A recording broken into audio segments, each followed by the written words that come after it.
narito na naman tayo para sa isang nakakakilig at napaka-sweet na love story nila Kalingap Edu at Viancy.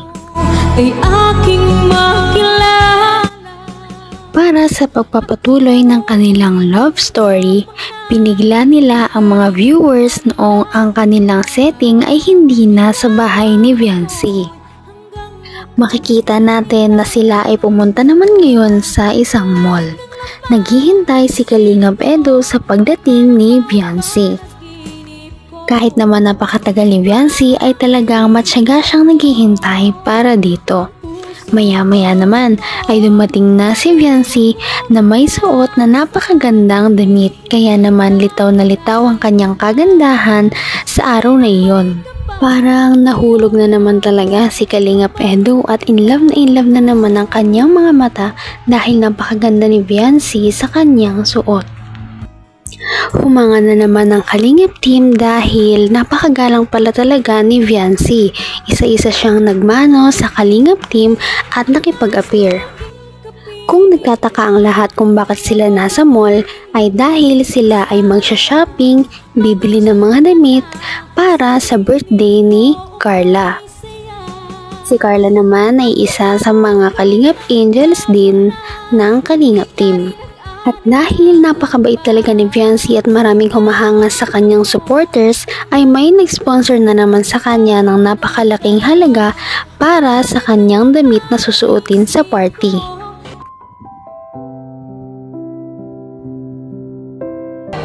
Yan. Pili ka na. Ito, ibang bagay. Ito. Kung maganda, di ako marunong sa ganito.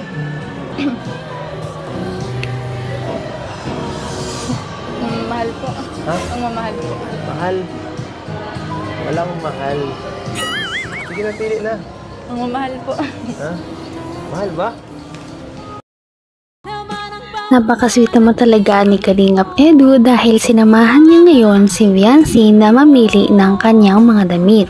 Samantala si Viancy ay nananatiling nakatayo lamang dahil nga nahihiya siya dahil sabi niya ay napakamahal ng mga damit sa bilihang iyon.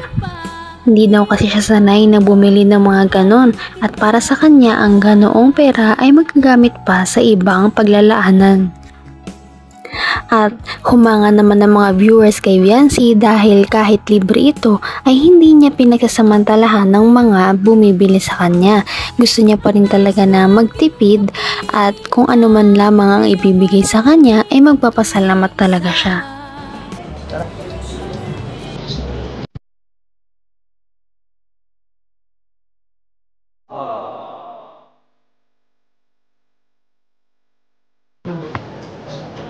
Sige na. Kahit pa mahal ito bibilin natin yun. So, ay, grabe mahal pala. 3,000. Pero, pag kinulang tayo, mahugot na lang ako dito sa bulsa. Try mo na. Sige na. Oh, sukatin mo na. Kahit siguro ang mga staff ng bilihan na yon ay nagtitinginan sa kanila dahil napaka-sweet nilang dalawa. Napaka-humble talaga ni Viancy dahil alam niyang mahal ang mga damit doon kaya ayaw niya sana talagang bumili. Ngunit napakapili talaga ni Kalingap Edu kaya naman napapayag na niya si Ate Viancy na pumili ng damit. Noong makapili na si Kalingap Edu ng damit na feeling niya ay babagay kay Viancy ay pinasukat niya na ito sa fitting room para naman malaman na nila kung ano ang itsura niya. Matyaga siyang naghihintay sa labas ng fitting room at hinihintay si Ate Viancy.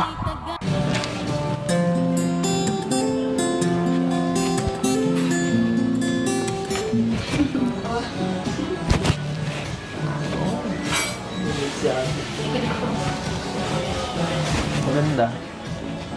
Bagay sa'yo.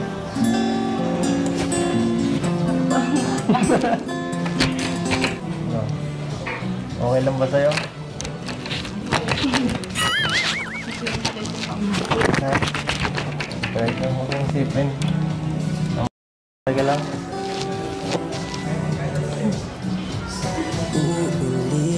Sige, biharap ka. Ha? Sige na, palit na.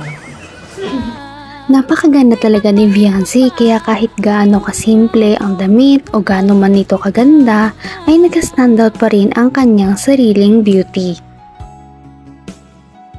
Kumuha pa nga ng iba pang damit si Kalingap Edu na tingin niyang babagay kay Viancy. Kahit gaano ito kamahal ay okay lang daw. Ito, merong mas maliit dito saka may iba ring design. Ito para mas bagay sa ito.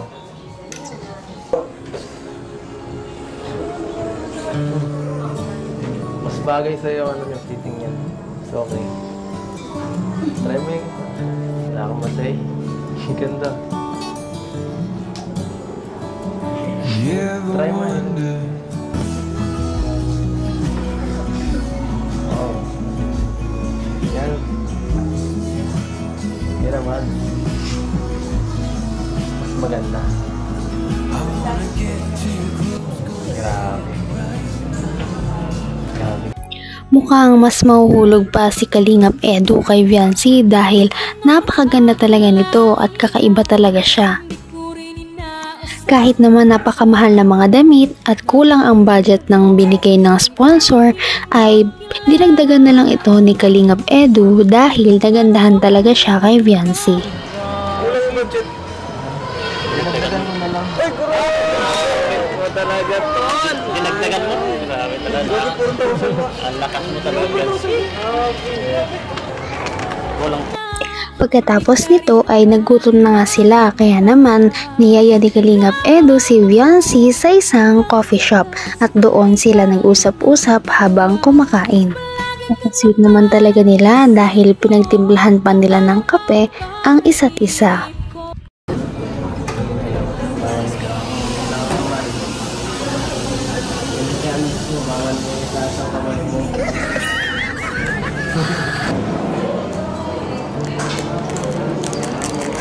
Ito ay timpla ni Kalingap Edu. Sarap to.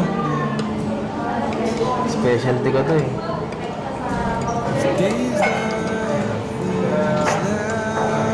Sige, ikaw na. Ginagantihan mo ako. Kunin mo na.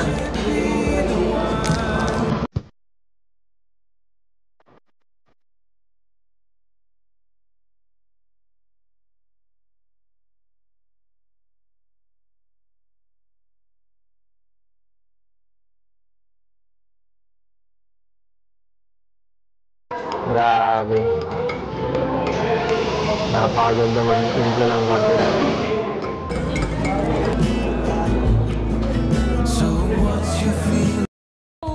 Mas lalo pang kinilig ang mga viewers noong ginantihan din ni Viancy ang kabaitan ni Kalingap Edu. Pinagtimplahan niya din si Kalingap Edu ng kanyang kape.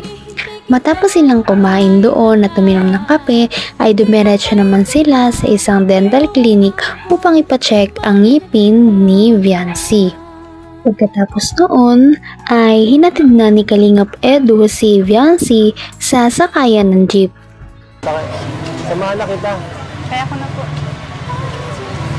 Grabe. Basang-basa na ako ng ulan. Iiwan mo na lang ako dito ng ganito. Lubos-lubosin na natin hanggang sa inyo. Ihatid na rin.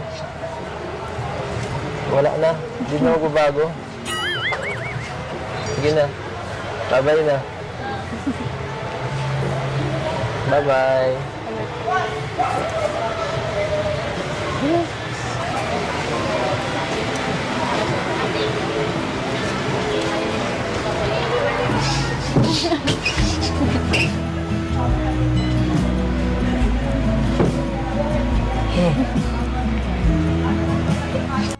Napaka-gentleman naman talaga ni Kalingap Edu dahil hindi niya talaga papayagan si Viancy na umuwi ng mag-isa.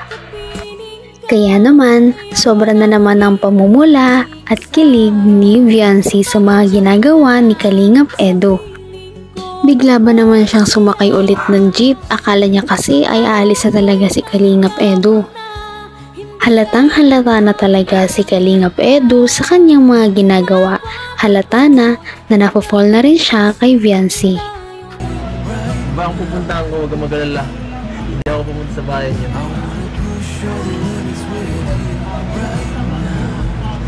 baka ibang isipin mo. Baka isipin, alam ka na. Tapos na. Bye-bye. Bye-bye mga kalingap. Sige po, ako nang bahala dito. Punta na kami. Grabe talaga ang pagpapakilig ng tambalang ito ngayong araw. Kaya naman, sana ipatuloy natin silang subaybayan at suportahan. Ganun na din ang Kalingap team na sumusuporta sa kanilang dalawa. Yun lamang at maraming salamat sa inyong pakikinig. Hanggang sa muli. Bye!